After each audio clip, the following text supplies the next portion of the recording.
విజయ shopping mall ఆషాఢం kilo sale ఆరంభం. Delhi liquor policy కేసులో BRS MLC కవితకు బిగ్ రిలీఫ్ దక్కింది. బెయిల్ రావడంతో 5 నెలల తర్వాత జైలు నుంచి విడుదలయ్యారు. సీబీఐ దాఖలు చేసిన ఛార్జ్షీట్ పై ఇవాళ విచారణ జరగనుంది. ఆ తర్వాతే మధ్యాహ్నం హైదరాబాద్ కు రానున్నారు కవిత.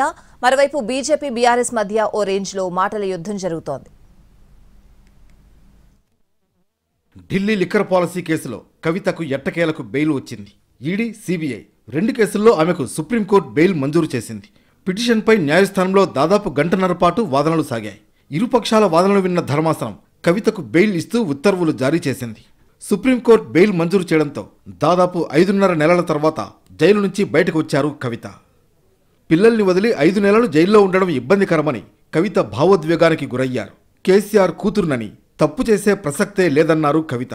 తనను, తన కుటుంబాన్ని ఇబ్బంది పెట్టిన వాళ్లకు వడ్డీతో సహా చెల్లిస్తామన్నారు. జైలు నుంచి బయటకు వచ్చిన సమయంలో భావోద్వేగానికి గురయ్యారు. కుటుంబ సభ్యులు, బీఆర్ఎస్ నేతలు ఘనస్వాగతం పలికారు. కుటుంబ సభ్యులను చూసి కన్నీటి పర్యంతమయ్యారు కవిత. వారిని హగ్ చేసుకుని కంటతడి పెట్టారు. న్యాయస్థానంపై తమకు పూర్తిగా నమ్మకం ఉందన్నారు బీఆర్ఎస్ నేత సురేష్ రెడ్డి. ఎమ్మెల్సీ కవిత కడిగిన ముత్యంలా బయటకు వస్తారని తాము మొదట్నుంచి చెబుతున్నామని, అలాగే జరిగిందన్నారు. కవిత బెయిల్పై బీఆర్ఎస్, బీజేపీ మధ్య ట్వీట్ వార్ జరుగుతోంది. కవితకు బెయిల్ రావడంపై వ్యంగ్యాస్త్రాలు విసిరారు కేంద్ర హోంశాఖ సహాయ మంత్రి బండి సంజయ్. కాంగ్రెస్ పార్టీకి, బీఆర్ఎస్ లాయర్లకు కంగ్రాట్స్ చెప్పారు. దీంతో బండి సంజయ్కు ఎక్స్ ద్వారానే కౌంటర్ ఇచ్చారు మాజీ మంత్రి కేటీఆర్. కేంద్ర హోంశాఖ సహాయ మంత్రిగా ఉన్న వ్యక్తి నుంచి ఇలాంటి వ్యాఖ్యలు సమంజసం కావన్నారు.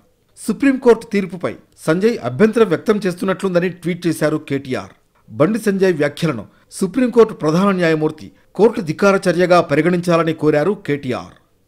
తీహార్ జైలు నుంచి బయటకు వచ్చినా ఇంకా ఢిల్లీలోనే ఉన్నారు కవిత.